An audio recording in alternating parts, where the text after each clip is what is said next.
한국불교 금강선언 총재 화란 스님과 함께 알기 쉬운 불교 이야기에 대해 배웁니다. 부처님께서 나이가 40세 되던 해에 아버지 정반왕이 병이 들었습니다. 그때 부처님은 배살리성 대림정사에 계시다가 아버지의 병환 소식을 듣고 급히 달려가서 아버지의 병환을 7일 동안 시봉하다가 마침내 화장까지 손수하셨다는 그런 말씀을 어제 말씀드렸습니다. 부처님께서는 그 후 잠시 카필라성 니구로다 동산에 머무시면서 마하파자파티 부인과 여러 석가족들에게 불법을 알아듣기 쉽게 가르칩니다. 그동안 의지하고 계시던 정반왕께서 돌아가셨기 때문에 늘 마음도 허전하고 또 슬픔도 제 가시기 전이기 때문에 여러 가지 불법에 대한 말씀을 드리게 됩니다. 지금까지 우리가 저질러 온 모든 악은 절대적으로 더 이상 이끌어 나가서는 안 되기 때문에 끊어야 합니다. 그리고 아직 생기지 않는 악은 더 이상 생기지 않도록 방지하는 것이 좋습니다. 반대로 아직 생기지 않는 선은 더욱 자라나게 하도록 노력하고 아직 생기지 않는 선은 생기도록 부지런히 힘써야 할 것입니다. 이것이야말로 우리 가비라족 모든 사람들이 힘써서 정진해야 할 것입니다. 그래서 우리들의 마음속이 신통스럽고 만족스럽게 이루어져야 합니다. 그때 마하파자 파티가 묽습니다. 참으로 이 몸은 깨끗이 못한 것을 알았습니다. 영원하지 못해요. 아무리 좋은 약을 먹고 아무리 좋은 옷을 입히고 달게 먹여도 결과적으로서는 아버지처럼 이렇게 떠나게 된다는 것을 뼈저리게 느끼겠습니다. 이 마음으로 받는 것은 모든 것이 괴로움투성인 것 같습니다. 저는 늘 부처님 말씀을 의지해서 이것을 관하고 우리들이 받고 있는 모든 고통을 어떻게 해탈할 것인가 걱정하고 있습니다. 그렇지만은 아침에 생각했던 것이 저녁에 또 달라지고 저녁에 생각했던 것이 그 이튿날 아침에 또 달라지기 때문에 우리의 마음은 한없이 무상한 것을 느끼고 있습니다. 모든 믿었던 것은 믿을 수 없는 곳으로 돌아갔으니 이 세상의 모든 법에는 실체가 없는 것 같습니다. 마하파자 파티는 부처님의 법문을 듣고 흐느끼시면서 그런 말씀을 하십니다. 부처님께서는 다른 모든 가족들을 향해서 우리 석가족은 항상 그 청정한 피를 중심으로 해서 거만한 일을 많이 저지르고 천인들을 업신여기는 마음을 가졌기 때문에 많은 악을 짓고 죄를 지어왔습니다. 이제 우리는 이것을 참여하고 착한 마음을 항상 기르도록 노력해야 되겠습니다. 그렇게 하려면 항상 진리를 생각하고 그 진리를 깨닫도록 노력 정진해야 할 것이며 항상 이것이 무엇인가? 무엇 때문에 이렇게 살고 있는가? 나는 어느 곳을 향해서 걸어가고 있는가? 이런 것을 늘 사유를 하는 것이 좋은 방편일 것입니다. 만일 이렇게 노력한다면 뛰어난 삼매의 행을 얻게 되고 마침내 그 삼매로 하여금 거룩한 생각을 얻게 될 것이며 또 삼매를 통해서 자기의 뜻을 마음대로 해나갈 수 있는 힘을 얻을 것이요. 마침내는 이 세상의 온갖 진리를 정과 사를 판단할 수 있는 지혜를 얻을 것입니다. 이렇게 되면은 내 마음속에서는 신통력을 얻을 것이요. 생각 속에서는 가닥이 잡힐 것입니다. 이제 우리는 늦었지만은 우리 석가족들은 특히 가비라고의 모든 백성들은 이러한 수행을 통해서 정반왕의 그 거룩하신 뜻을 잘 받들어 나가는 백성이 되도록 해야 되겠습니다. 부처님께서는 간단하시면서도 명료하게 이렇게 법문을 하십니다. 그런데 그때 남편 임금님을 잃고 또 아들 난다를 출가시킨 뒤 불법을 들어서 눈이 뜨인 마하파자파티 부인이 출가를 희망합니다. 부처님, 저는 부처님을 따라가서 살고 싶습니다. 그러나 부처님께서는 허락할 수가 없게 돼 있어요. 왜냐하면은 비구 스님은 걸사 생활을 해야 되는데 비구니가 생기면 거리에서 역시 여자가 어떻게 집도 없이 지내게 될 것이며 또 방한살일만 하던 사람들이 어떻게 밥을 얻어먹고 다니겠습니까?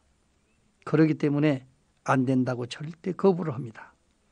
부처님은 3차례나 청혼을 받고도 여자는 거리의 행각은 물론 칠가식을 하기 어렵다는 것을 너무도 잘 아시는 까닭에 극구 반대를 했습니다. 그러나 마하파자파티는 아란존자를 붙들고 너무너무 간절하게 간청을 하다가 마침내 부처님의 결사 반대를 무릅쓰고 결국 스스로 머리를 깎아버립니다. 이때는 이미 부처님께서 카피라성을 떠나서 배살리성의 대림정사의 중각강당에 계실 때입니다. 경전에 의하면 여성이 출가하면 정법이 감해지기 때문에 불법의 장래를 위해서 허락하지 않으셨다. 이런 말씀을 하시게 됩니다. 말하자면 비구니가 성하면 비구가 잘 안 된다는 사실을 말씀하셨고 또 비구니가 비구처럼 걸사행과 무소유, 무주택 생활을 하기는 어렵다는 것을 미리 알고 계셨기 때문에 반대를 하셨다는 겁니다. 또 실제적인 면에서 계율 경전에 볼 것 같으면 남자하고 다르기 때문에 여자들에게는 특별히 집을 지어주고 또 생활을 별도로 만들어주자 이렇게 하면은 여자들의 살림살이가 남자보다 훨씬 훌륭하기 때문에 장차는 신도들이 여성을 많이 따라가 버리고 일반 비구를 잘 생각하지 않는 그런 경향이 되게 되니 그렇게 되다 보면은 비구 자체까지도 나중에는 비구니에게 종속되는 그런 경우가 있어가지고 힘이 없어지기 때문에 마치 피밭에 쌀나무가 자라기 어렵게 되듯이 그렇게 우리 비구의 밭 청정한 도량이 흐려지게 될 염려가 있다. 이런 이야기를 하고 있습니다.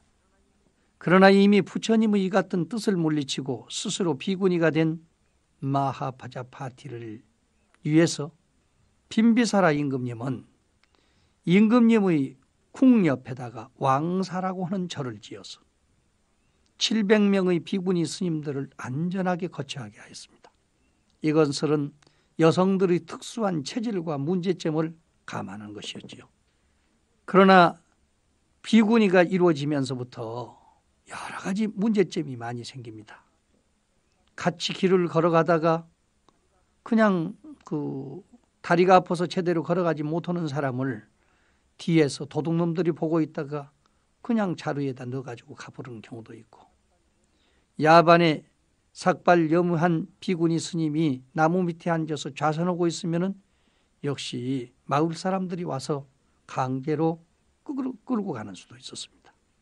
또 밥을 빌러 가면은 이쁜 사람한테는 밥을 잘 주는데 그 못생기고 시원찮은 사람들은 밥을 잘 안 주는 그런 문제가 생겼고 또 자주 밥을 얻고 다니다가 보니까 나중에는 사람인지라 눈이 서로 맞아가지고 여러 가지 문제점을 일으키는 수도 들어 있었습니다. 그래서 그 뒤에 비구 스님들은 비구인들의 독립과 거만을 미리 예방하기 위해서 니승 팔경법과 팔기법을 지키도록 했는데 그 계본을 들어보면 다음과 같습니다. 팔경법은 아무리 법납이 많은 비군이라도 당일 계를 받은 비구에게 합장 예배하고 존경해야 한다. 이런 이야기. 둘째 번에는 비구니는 비구 없는 곳에서 안거를 홀로 하지 못한다. 여름 결제 시기를 혼자 딴 곳에 가서 지내지 못한다. 세 번째는 반달마다 비구에게 잘못이 있으면 포살하고 설법을 들어야 한다. 네 번째는 안거 후에는 반드시 비구 교단을 찾아서 포사를 해야 된다. 다섯째는 비구니는 어떠한 경우라도 비구를 꾸짖지 못하고 비구의 가르침을 받아야 한다. 여섯 번째, 예비 비구니 식차만하는 반드시 비구 교단으로부터 계를 받아야 된다. 일곱 번째, 유죄 비구니는 죄가 있는 비구니는 반달마다 비구에게 포사를 해야 한다. 여덟 번째, 비구니는 비구의 허물을 들추지 못한다. 이것이 팔경법입니다. 얼마나 요즘 말로 하면은 인권차별이 심한 것 같습니다.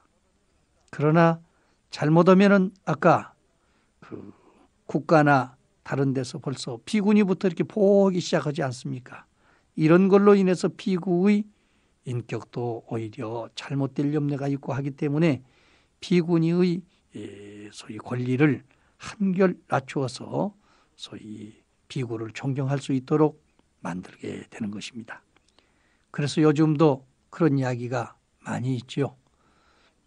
세계에서 비구니 종단이 있는 나라는 우리나라밖에 없습니다. 그러나 한편 생각해 보면은 스리랑카나 태국이나 버마나 이런 데가 비구니가 살 수가 없어요. 이런 팔경법 때문에. 그래서 거기는 비구니라고는 씨가 없을 정도로 돼 있습니다.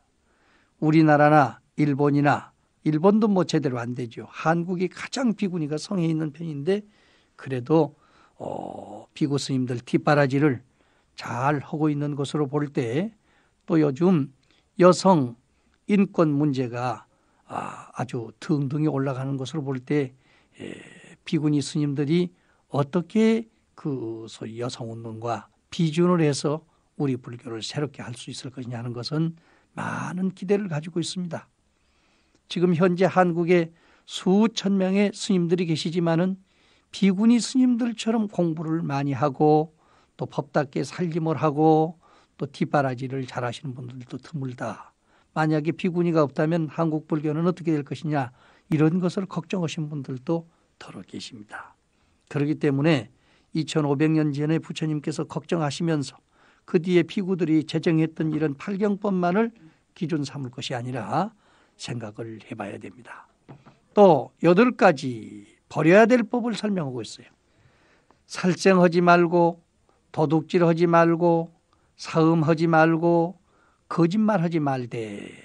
이것은 4가지는 똑같지요. 음심 남성과 접촉을 같이 하지 말아라.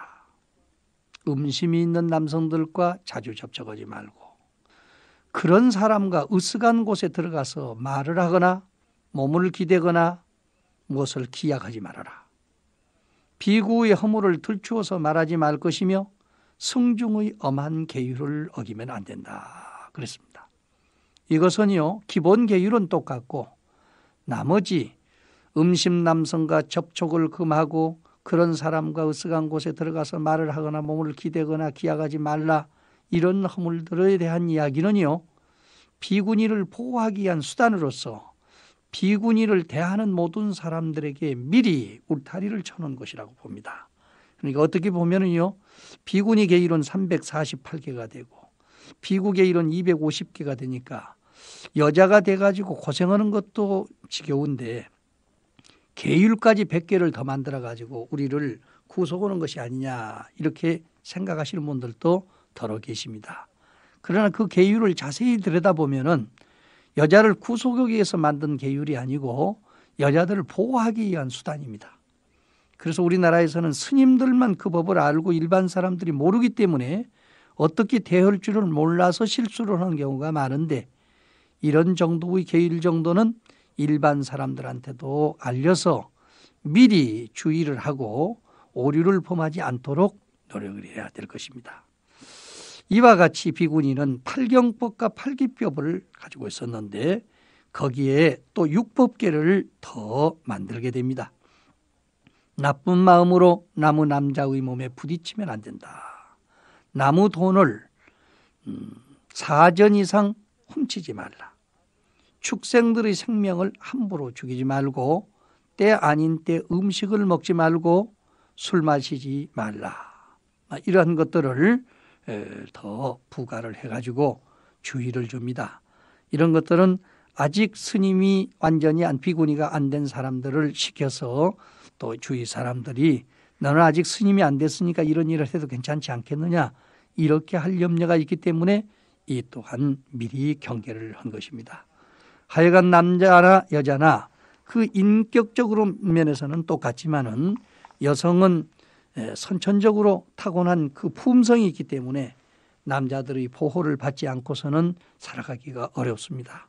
그렇기 때문에 우리는 이런 계율을 통해서 구속만 할 것이 아니라 서로 반대로 공경하면서 보호할 줄 아는 그러한 불교 교당이 되도록 노력을 해야 될 것으로 생각이 됩니다. 스리랑카 스님들의 말씀을 들으면은 너무 여성들을 구속하다 보니까 비구니가 다 없어져서 한국에서 비구니 씨를 다시 받아가야 되겠다 이런 말씀을 하시는 이야기도 들었습니다. 이제 세계가 여성 시대화되기 때문에 비구니 전문 학교라든지 여성 불교 전문 학교 같은 것을 만들어서 첨단 과학적인 교육을 통해서 인류 복지를 향상할 수 있는 한국 불교의 여성 운동이 일어나면 좋겠습니다.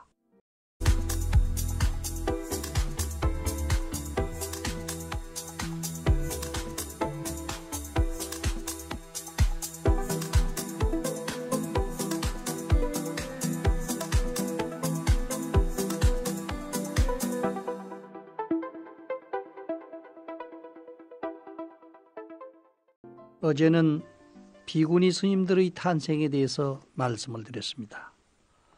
오늘은 승가제도와 육하녀에 대해서 말씀드리도록 하겠습니다. 그동안 불교 교단은 비구와 신남, 신녀, 삼부 대중이 중심이 되어서 운영을 해왔습니다. 그런데 이제 정반왕이 돌아가신 뒤로 이제 그 부처님을 따라서 출가한 그 왕족의 여러분들이 700명이 넘게 됐습니다. 이렇게 돼서 할 수 없이 비구니가 만들어짐으로 인해서 이제는 명자 그대로 사부대중을 형성하게 됐어. 출가의 이중과 제가의 이중. 그래서 출가중은 무소유 생활을 중심으로 해가지고 걸사 생활을 하기 때문에 비구, 비군이다 이렇게 부르게 됐고, 제가 생활을 하는 사람들은 우바세, 우바이다 이렇게 해서 우바세는 청신사, 맑고 깨끗한 마음으로 세상을 밝혀가는 사람, 청신녀, 맑고 깨끗한 정신으로 세상을 밝혀가는 여인들, 이렇게 해서 우바세, 우바이, 사부대중, 이것이 나중에는 신사숙녀라는 말로 바꿔집니다. 청신사가 신사, 청신녀는 숙녀, 이렇게 해서 이제 사부대중으로 형성이 되지요.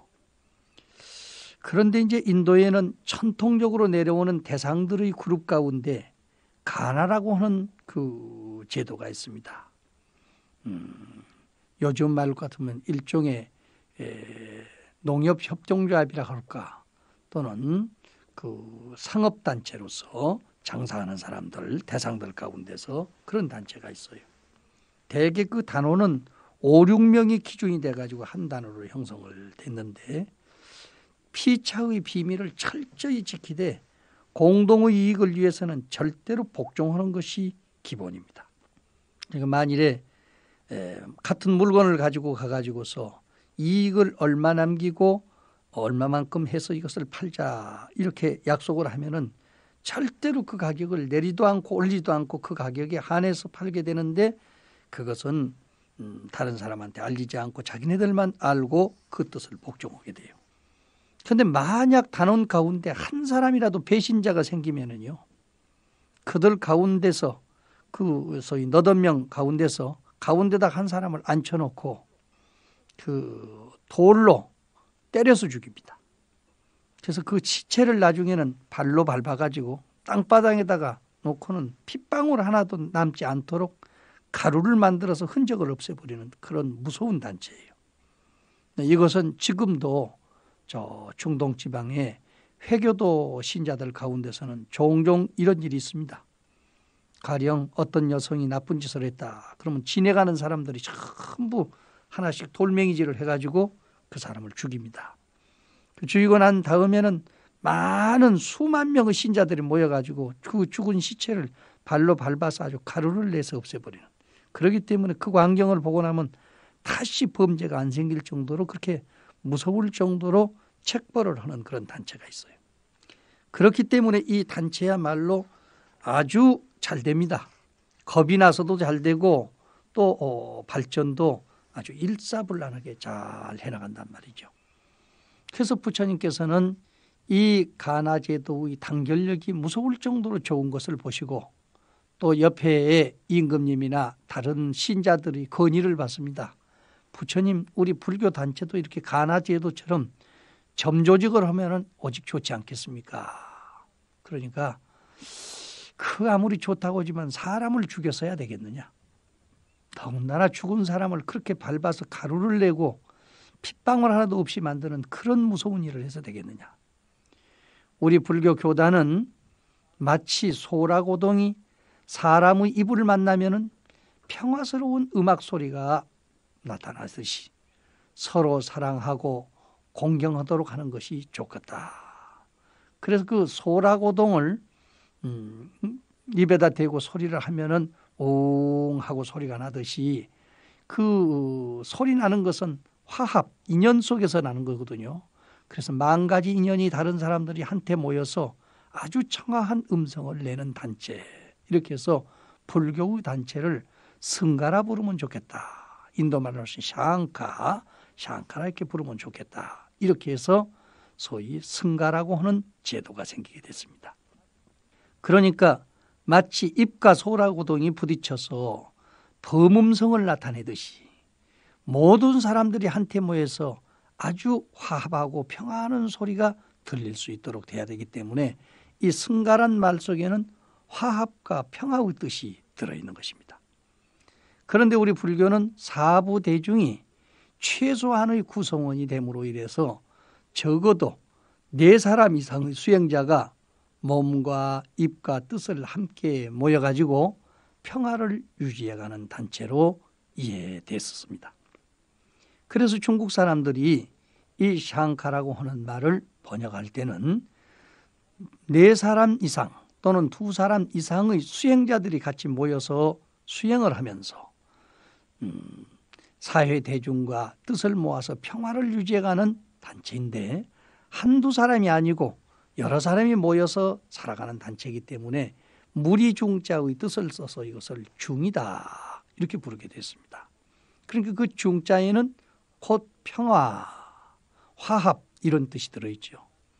요즘도 저 불란서 사람들이나 서양 사람들은 이 세상에서 가장 아름다운 평화의 언어가 있다면 뭐냐? 그것은 바로 불교의 상카다. 또 그 제도로 말한다면 샹카 제도다. 이런 이야기를 많이 하고 있습니다. 그래서 이제 많이 모이면 중자니까 숫자가 많이 모이면 대중, 적게 모이면 소중, 또 그런 사람들이 남의 말을 잘 들어주면 청중, 이렇게 돼서 중자가 여러 가지로 쓰게 됐죠. 근데 이 중자는 마치 군대라는 말처럼 단수명사가 아니라 복수명사가 됩니다. 그래서 어떤 때서는 평화의 사도, 진리를 실천하는 단체 이런 말로 뜻으로서 번여자로 번역을 하기도 있어요.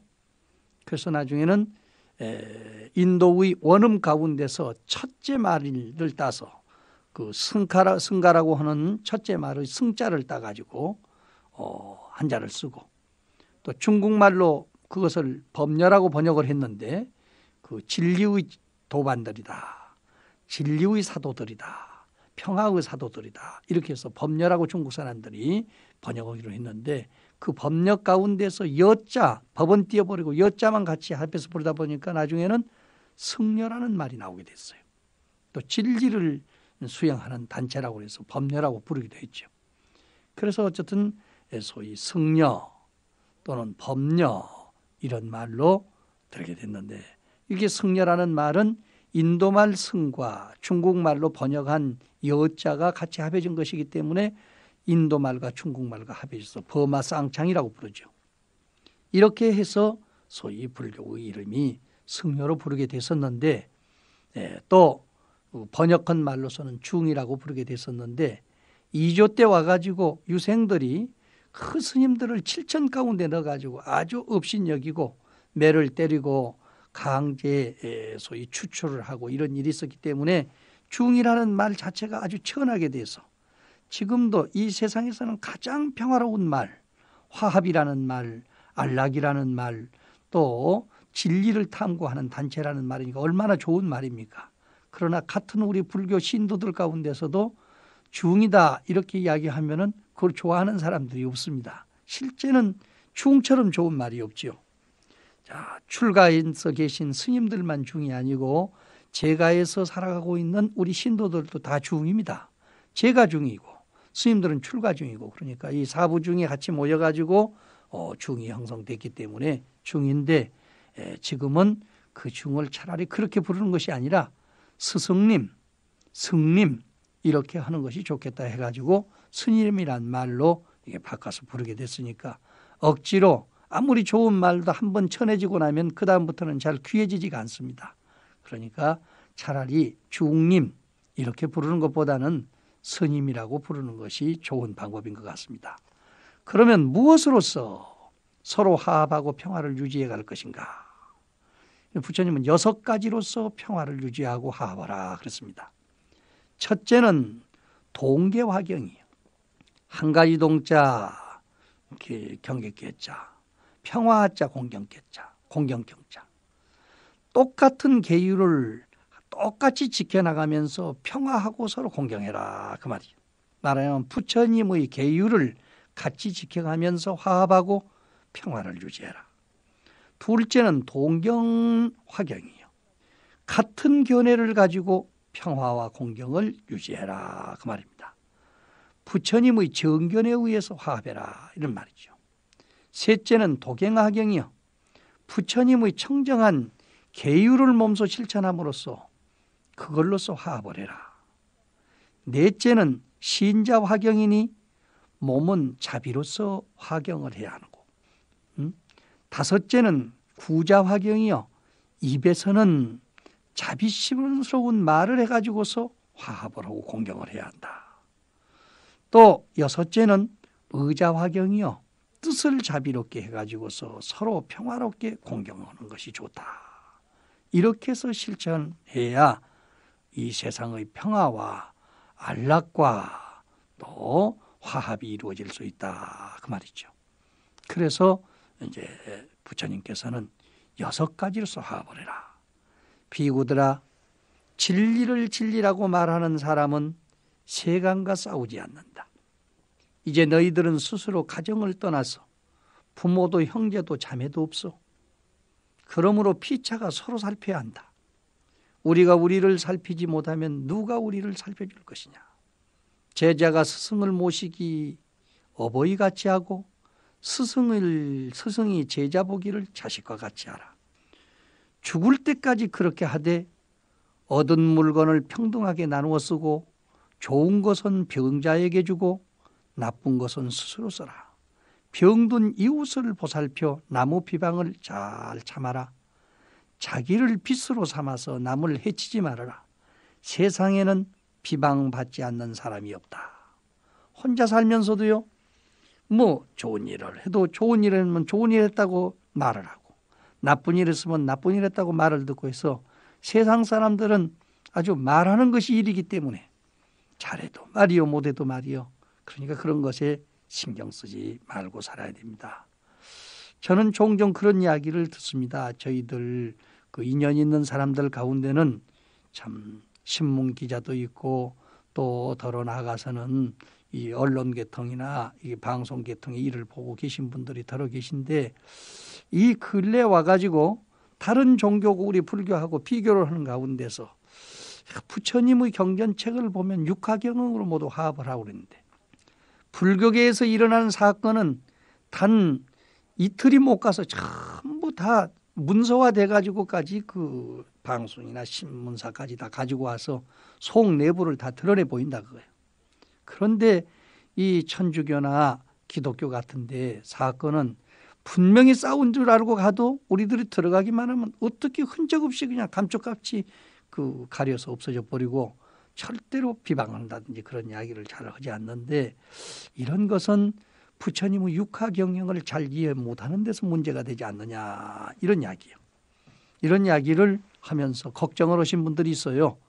이것은 우리 불교 신도들이나 불교를 이끌어가는 사람들이 참으로 주의해야 할 일이라고 생각이 됩니다. 지켜져야 할 비밀은 정말로 잘 지켜져야 될 것이요, 또 알려져서 좋은 일은 마땅히 알려져야 될 것인데, 알려서 좋지 못한 일을 함부로 알리고 또 좋지 못한 일은 상이 없다고 그래가지고 오히려 또 가리는 수가 있어요. 동계화경이요, 부처님의 같은 계율로서 화경하고, 동견화경이요, 부처님의 정견에 의해서 평화를 유지해야 되고, 동행화경이요, 부처님의 청정한 행을 꼭같이 실천해서 우리는 화합해야 되고, 신자화경이요, 몸은 자비심으로 화경해야 됩니다. 구자화경이요, 입에서 나오는 말이 남을 헐뜯지 말아야 됩니다. 여섯째는 의자화경이요, 뜻으로서 자비를 실천해서 화합을 해야 됩니다. 물론 이것은 우리가 지금 새로 들어오는 수행자들을 제대로 교육을 시키지 못하고 제멋대로 그냥 놔두는 데서 문제도 많고, 또 불교 신자도 어쩌다가 한 번씩 와서 불공만 드리고 가면은 그냥 불교 신자로서 인정을 해가지고 불자 노릇도 제대로 못하면서 불교를 망신시키는 그런 경우가 더럽지 않습니다. 오늘 이러한 부처님의 승가정신과 화합정신을 우리는 본받아서 우리 불자가 무엇을 해야 될 것이냐. 이 세상 모든 사람들은요, 있으면 있어서 비방받고 없으면 없어서 비방받고, 알면 안다고 비방받고 모르면 모른다고 비방받고, 그러므로 비방과 칭찬에 귀를 기울이지 말아야 됩니다. 오직 진리만을 행해야 돼. 전쟁터의 코끼리가 앞만 보고 나가듯이, 큰 바위가 어떤 바람에도 흔들리지 않듯이 태산과 같은 그런 마음을 가지고 이 세상을 살아나가면서 위로는 부처님을 보고 밑으로는 중생을 보고 살면은 그 중간자로서 입장이 무엇을 해야 될 것이냐 하는 것이 분명해질 것입니다. 우리는 어떠한 명예나 어떠한 권리나 또는 세속적인 재물이나 이런 것을 위해서 불교를 믿는 것은 아닙니다. 이러한 돈을 벌고 권력을 갖더라도 더욱 깨끗하고 더욱 청정한 명예를 가지고 세상을 복되게 살기 위해서 신앙을 가지니만큼 세속 사람들을 본따라가면서 소위 불자의 도리를 망각하는 경우가 있다면은 부처님 보기도 부끄럽지요. 우리는 부처님의 육아정신에 의해서 화합하고 단결할 것을 다짐해야 되겠습니다.